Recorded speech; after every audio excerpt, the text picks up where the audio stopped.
بسم اللہ الرحمن الرحیم۔ ناظرین، رجب کا مہینہ ہمارے درمیان ہے۔ ایک صاحب نے سوال کیا کہ جناب، رجب میں ہونے والی فاتحہ کنڈوں کی نیاز کے متعلق کچھ بیان ریکارڈ کرا دیں، کچھ فضائل و مناقب ذکر کر دیں۔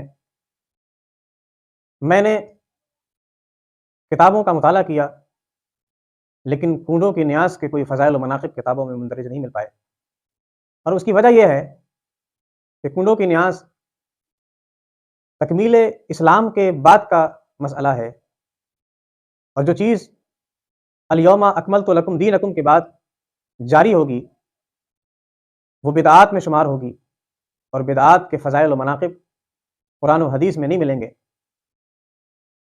لہٰذا کنڈوں کی نیاز کی شرعی حیثیت تو یہ ہے کہ یہ جائز ہے، کیونکہ یہ بدعت حسنہ کی کیٹیگری میں آتی ہے، لیکن اس کے لیے فضائل و مناقب بیان کرنا اور طرح طرح کے قصے مشہور کر دینا، بعض جگہ تو یہ بھی دیکھا جاتا ہے کہ لوگ اس طرح کی باتیں کرتے ہیں کہ ایک سال ہم نے یہ کام نہیں کیا، ہمارا فلاں نقصان ہو گیا۔ کوئی کہتا ہے کہ ہم نے تعزیہ داری نہیں کی تو نقصان ہو گیا، ہم نے نیاز نہیں کی تو نقصان ہو گیا، ہم نے لنگر نہیں کیا تو نقصان ہو گیا، ہم نے کنڈوں کی نیاز نہیں کی تو خسارے میں چلے گئے۔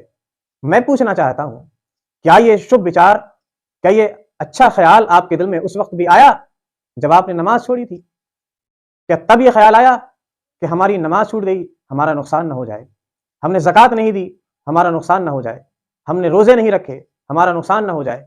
ایسا خیال فرائض و واجبات چھوڑتے وقت نہیں آتا، یہ خیال صرف اسی وقت آتا ہے جب ایک انسان نیاز چھوڑ دیتا ہے۔ حضرات، اسلام یہ نہیں کہتا کہ اگر آپ نے کوئی نیاز چھوڑ دی تو اس کے بدلے آپ کو کوئی نقصان اٹھانا پڑے گا۔ ہاں، یہ بات اسلام ضرور کہتا ہے کہ اگر آپ نے ایک وقت کی نماز چھوڑ دی، بلکہ ایک وقت کی نماز میں سستی کر دی، تب آپ کو نقصان اٹھانا پڑ سکتا ہے، اور اس بات کے لیے قرآن و حدیث میں ایک ذخیرہ موجود ہے جس سے اس بات کو ثابت کیا جا سکتا ہے۔ مگر چونکہ یہ بات روز روشن کی طرح واضح ہے کہ ایک انسان اگر اللہ کے فرامین کی حکم عدولی کرتا ہے تو وہ خسارے میں ہے۔ حضرات، کنڈوں کی نیاز ایک جائز اور مستحب امر ہے، اس کے لیے زیادہ پریشان ہونے کی ضرورت نہیں، لمبا چوڑا انتظام کرنے کی ضرورت نہیں ہے۔ جو وقت پر میسر ہو اپنے بزرگوں کے ایصال ثواب کے لیے پیش کر دیں، لیکن اس کے لیے کوئی حد متعین کر لینا کہ اتنے وزن کے کنڈے ہونے چاہیے، نئے برتنوں میں کنڈے ہونے چاہیے، اس طرح سے ہونے چاہیے، اس طرح سے ہونے چاہیے۔ ہماری مائیں بہنیں لمبی لمبی لسٹیں بنا کر اپنے شوہروں کو دے دیا کرتی ہیں، اور یہ تقاضا کرتی ہیں کہ اگر نیاز ہوگی تو اسی سامان کے ساتھ ہوگی۔ میں پوچھنا چاہتا ہوں اپنی ماں بہنوں سے، کیا کبھی آپ نے اپنے شوہر کو اپنے مال کی لسٹ بنا کر دی کہ اس کی زکوٰۃ ادا کریں؟ کیا ابھی آپ نے کبھی اپنے شوہر سے نمازوں کا حساب لیا؟ کیا آپ نے اپنے شوہر سے کبھی روزوں کا حساب لیا؟ کبھی آپ نے اپنے شوہر سے یہ معلوم کیا کہ آپ نے کتنے جھوٹ بولے ہیں، آپ نے کتنے روزے چھوڑے ہیں؟ نہیں کیا ہوگا۔ کیوں؟ اس لیے کہ ہم نے ضروریات دین کو بالائے طاق رکھ دیا ہے، اور جو دین میں بعد میں ایڈ کی گئی چیزیں، دین میں اضافہ کیا گیا، بدعات جو اسلام میں کہیں ذکر نہیں کی گئیں، کیونکہ وہ جائز ہیں اس لیے علماء منع نہیں کرتے، لیکن وہ چیزیں صرف جائز ہیں انہیں ضروری سمجھنا، یہ اسلام پر بہتان اور افتراء ہے۔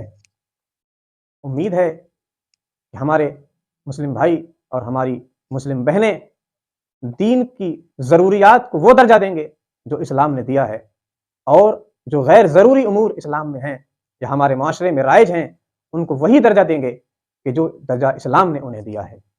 مولا تعالیٰ ہم سب کو دین سیکھنے، دین سمجھنے اور دین پر عمل کرنے کی توفیق فرمائے۔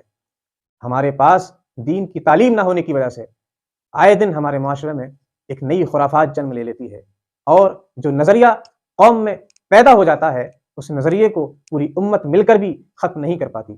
لہٰذا میں اپنے دانشور حضرات سے، علماء کرام سے بھی دست بستہ عرض کروں گا کہ قوم میں جاگرکتا پیدا کریں، قوم کو یہ بتائیں اسلام میں کس چیز کا کیا درجہ ہے، اسلام میں سب سے زیادہ ریکوائرمنٹ کن چیزوں کی ہے، اسلام کن چیزوں اور کن امور کے معاملات میں کیا اسٹینڈ رکھتا ہے۔ ہم نے جائز کاموں کو ثابت کرتے کرتے صدی گزار دی، اور یہ بھول گئے کہ جن چیزوں کو ہم ثابت کرنے میں اپنی طاقت صرف کر رہے ہیں، کہیں ایسا نہ ہو آنے والے وقت میں امت اسے ضروریات دین کا درجہ دے دے، اور جس کے نتیجے میں ہم اور آپ سب دیکھ رہے ہیں کہ آج ایک مسلمان کے لیے نیاز اتنی اہم ہے کہ وہ سینکڑوں ہزاروں میل کا سفر کر کے گھر آ جاتا ہے، لیکن نماز کے لیے وہ عیدگاہ تک نہیں پہنچ پاتا۔